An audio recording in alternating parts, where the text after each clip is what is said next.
Welcome back to Silverstone Lotus Cup UK action, second round of the 2013 Championship, and a very, very busy race as Ken Savage has a vibrating nose cone on his new for this season Lotus 211. He slides the car through Stowe Corner, exuberant as ever, Ken, as we look at the race leader Andrew Bentley, who's been comprehensively caught here by Marcus Jewell. This the fight for first and second, and as we were talking about just before the breaks, Andrew Bentley beginning to really slide that Evora, and it means that Jewell in the 211 getting back on Thursday, although Jewell again pitches his car sideways on the brakes into Copse Corner. The pair of them trying very, very hard here under a lead grey sky. Unfortunately the rain's not come down. I don't think it will before the checkered flag. It means that they can enjoy all the grip afforded to them by their slick tyres as they jink through Beckett's and then begin to set themselves up for Chapel Curve and the exit onto Hanger Straight. And that's almost the most crucial corner here at Silverstone for Andrew Bentley, because the Evora's got an awful lot of straight line speed, though Marcus Jewell seems to have maybe had a smoother exit onto Hanger Straight, and that means that he closed on him slightly, maybe down by a car length or so by the time they hit the braking zone for Stowe Corner, where Marcus Jewell takes another little bite out of Andrew Bentley's advantage. And each braking zone, each corner, Marcus Jewell just getting ever closer to Andrew Bentley. They accelerate on towards Vale, another hard braking zone, and that means that Marcus Jewell is closer still, and that gap as they left Stowe was about 8 car lengths, is now down to 2 as they power through Club, and Bentley again kicks the rear of the car out into a slight slide as Marcus Jewell corrects on the exit to Chapel Curve, but Bentley is really suffering from that poor exit from Club, so they arrive into Abbey, and Jewell jinking to the inside. That's very, very brave for the pair of them. The fastest corner on the circuit, and Marcus Jewell almost goes through. Andrew Bentley, though, holds his nerve. They are then going to be very, very tight onto the brakes. It's Bentley who's still just clear of Jewell, but Jewell setting out his stall. He is feeling very feisty and is keen to usurp Andrew Bentley's advantage. So around the loop they head, and then accelerating towards Aintree. It's not really an overtaking corner as such, it's more just a kick that propels them onto the Wellington straight, but then the braking zone into Brooklands is an opening for Marcus Jewell, particularly how much later he can get on the brakes in comparison to Andrew Bentley. Is he near enough though on this occasion? No, he's not, but he closes the gap mid-apex once more, accelerating on towards Luffield, and this is where the Evora will really start to hurt, and Bentley runs wide. You can see he just was nowhere near to making that first apex. He gathers up quite nicely and actually was able to block off Marcus Jewell's attentions, but Jewell has then got a good run through Woodcote. The pair of them separated by half a car length, no more than that, as they sprint towards Copse Corner. Bentley lights the blaze, having to defend here, moves the inside line. Jewell swarms all over his tail, jinks the outside of Copse and goes through. Lovely move there from Marcus Jewell. Nothing that Andrew Bentley could do. He made his move to the inside line. Jewell switched the outside and swept into the lead. Bentley, though, looks to immediately retaliate as they arrive into Maggots, but no way through. Now that Jewell is through, can he pull clear of Andrew Bentley? Because it's often the case, sometimes when you're chasing down the car in front, that you close up to them very quickly, but then can't pull clear. That said, Bentley kicks out the tail of the Evora as he plants his right foot on the accelerator, coming through Beckett's out of the Chapel Curve onto Hanger Straight. The Evora looks to try and gain on the 211 and Marcus Jewell. They've got some traffic also just ahead of them. Lovely shot there, right into the visor of Marcus Jewell. You can see how hard he's concentrating. Andrew Bentley, in comparison, you can see of him in the Evora, looks very relaxed. They've got a slower car just up ahead of them, and Jewell jinks the inside line, tries to make the move into Vale, but he's had his door shut, and it means that through goes Andrew Bentley, and Jewell may have missed a gear there because he slowed very, very suddenly, and Andrew Bentley retakes the lead of the race.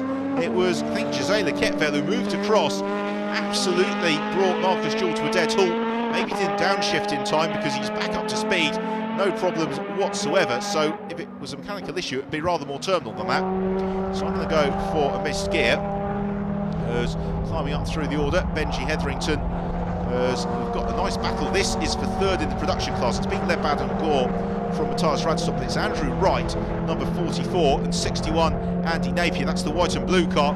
They're fighting for third in the production class. A pair of them were both on the rostrum at Snetterton, and they are in very, very close contention. Napier sliding the rear of his car, trying to get onto terms with Andrew Wright. Ken Savage is also looking to pick his way. He is on the tail of Dave Carr. Dave, though, able to withstand challenge from Savage for the time being, or not, as the case may be, into Maggots, and Savage goes through in the 211, and as Ken does more laps in that car, it's just going to be ever better developed. He'll get the setup exactly how he wants it to be. I think we can expect to see Ken challenging for race victories before the end of the season. Well, today though, it's all about these two men for the race victory, and Marcus Jewell is back ahead of Andrew Bentley, but only for a short time, because Bentley slides through at Brooklands as Jewell then looks the outside line at Luffield. Bentley drifts across, does the perfect blocking manoeuvre on Marcus Jewell, so no way back through. And it seems that every time Marcus Jewell can get clear of Andrew Bentley, Bentley's got something by way of a response. Jewell is close to the turn of Bentley through Wood, because he really has been at any stage in this race. They've got Neil Livesey up ahead of them. Bentley again covering the inside line. He forces Jewell onto the curbs. Jewell slides sideways and makes a bit of a bobble in the 211. And that was robust defensive driving there from Andrew Bentley. It pushes Jewell maybe slightly out of contention as Jewell slews back onto the track, clear of Chris Setters. A pair of them then through Beckett, so Marcus Jewell's got to gather himself up all over again, look to push on. Just to give you an indication of the pace, by the way, Chris Setters is well inside the top 10 already. He's gone a lap down further behind, looking to pick his way through the field is Jeff Milam, but Milam, as a result of pit stop infringement, has actually been slapped with a 3-lap penalty, and so hard as he might be pushing on the road, he's actually a long way down the order when the final results are given out. So for now, Jeff Milam just pushes on past all the teams on the pit wall. Here is the leader in the production class. It's been a fairly dominant drive from Adam Gore after that early scrap with Andrew Wright. He's been able to move clear of Wright. Still the battling goes on lower down the field. These two cars have been inseparable all race. It's Will Price in the white car who gains the place over number 43 machine of Malcolm Edson and Phil Stratton-Lake, as around Luffield they go. And Price may have made that manoeuvre decisive for now. They're fighting over 19th position, and it's Will Price who is through. As heading into Brooklands then for the final time is Andrew Bentley, and that final manoeuvre on Marcus Jewell would appear to be the decisive one. Jewell is coming back at Bentley all the while, but as they work their way around Luffield, it's still Bentley who has got 4 or 5 car lengths advantage over Marcus Jewell, and that is going to be enough. Andrew Bentley accelerates through Woodcote and takes an excellent victory here at Silverstone on the Grand Prix circuit in the Lotus Cup UK, chased all the way to the line by Marcus Jewell. In third position, Simon Deacon, though he is quite some way back from that leading duo. There is Deacon, he takes the checkered flag in third place. A very, very solid drive from Simon. Let's have a look then at the Supersport top 10, with Andrew Bentley winning it from Marcus Jewell and Simon Deacon. Rob Fenn then in 4th, the Hetheringtons completing the top 5 from Steve Train in 6th. In terms of the class results, then the 211s, it was Marcus Jewell who claimed the honours from Simon Deacon and Steve Train. An open class victory for Rob Fenn from the Hetheringtons and the Setters. In the Exige Cup, Phil Capstick and Ben Brooks claimed the honours from Dave Carr, and then Matt Bartlett and James Knight completing the rostrum, and Andrew Bentley, the winner of the race overall, and the V6 Cup. In the Production Championship, well, it was victory for Adam Gore from Matthias Radstock, who's had an excellent start to the year, and then in third position it was Adrian Wright and Nigel Greensall. So to a halt, the race winner, Andrew Bentley. And Bentley that car. Bentley looks like he's done an afternoon's work, looking very cool. Marcus Jewell worked very hard. So first of all, celebrations for the open class drivers, with Rob Fenn claiming the spoils of victory. 211's Marcus Jewell top the rostrum and the race overall.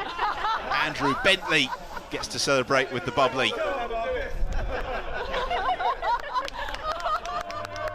That was not a pretty race at all. First off, I've got to say congratulations and massive thank you to Adrian Lester, because this is his car. He should have been sharing with me, but a couple of weeks ago he picked up an injury on a finger, which meant he couldn't race, and he still put the car out. So that's, yeah, superb. We're developing it. We've still got a long way to go, but the Lotus Evora is a superbly balanced car and a brilliant thing to have out there on the circuit. A joy to drive around the Silverstone GP circuit. Great result for you there. Was it a good race for you? It was a great result. You know, it's just nice to get back in the car and have a result. I had a terrible 2 seasons, and you know, when the car's on song, you know, and I'm on song, we go pretty well. And today was great. Great battle with the Evora. Nearly had the lead for a while, lost the lead in the pits, got the lead back. So yeah, it was great fun. We're normally used to being on the top step, but I gave it my all, and the main thing is we won open, so we've got the class points, so it's nice to have them in the bag after the DNF at Snet. And you're looking forward to the next round? Yeah, I mean, Brands is a home circuit. We tend to always do pretty well there, so fingers crossed everything will stay together and we'll do well. 2 races into the season. This is how the championship standings look in the Super Sports, with Andrew Bentley just 4 points clear of Simon Deacon and Jeff Milam, and Steve Guglielmi in a very strong 3rd position from Phil Capstick and Ben Brooks. In the production standings, Sandy Napier, showing consistency, is the order of the day. He is clear of Andrew Wright, who's just got a point over Matthias Radstock. Well, that's it from Silverstone, but join us after the break with action from the Nürburgring.